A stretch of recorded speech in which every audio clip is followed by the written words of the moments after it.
আচ্ছা, পুডিং হচ্ছে কয় পিস করতেছেন একটা ইয়ে দিয়ে? ভাইয়া আগে পুডিংটা দেখাই আপনাকে। এই যে দেখেন, এটা হচ্ছে ক্যারামেল পুডিং।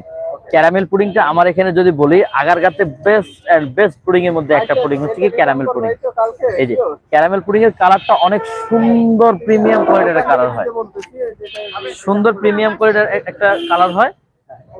এই যে জাস্ট আমি মোল্ড আউট করলাম, দেখেন কত সুন্দর একটা কালার আসবে। এই যে একদম প্রিমিয়াম কোয়ালিটির কালার আছে। এই কালারটার জন্যই কিন্তু এই পুডিংটা এত বেস্ট। এই কালারটাই হচ্ছে কি মেইন টেস্ট পুডিং এর। হ্যাঁ হ্যাঁ, খুব সুন্দর গ্রান আছে, প্রিমিয়াম কোয়ালিটির কেক পুডিং। আমি যদি হচ্ছে কি আপনাকে একটু দেখাই, এটা হচ্ছে টোটাল 4টা পিস হবে ভাইয়া। কয়টা পিস ভাই? 4টা পিস। এই যে এই প্রথমে মাঝখানে দুইটা দুইটা পিস করলাম, এরপর হচ্ছে কি এই আর একটা পিস করে ফেললাম। আমি যদি জাস্ট একটা পিস যদি উঠায় দেখাবে, লেয়ারটা দেখেন জাস্ট কত মোটা লেয়ার। এই পুরা একটা আনাম 200 গ্রামের মতো হবে, 200 গ্রাম প্লাস হবে। এই 200 গ্রাম প্লাস ওয়েটের একটা পুডিং মাত্র 100 টাকা পেয়ে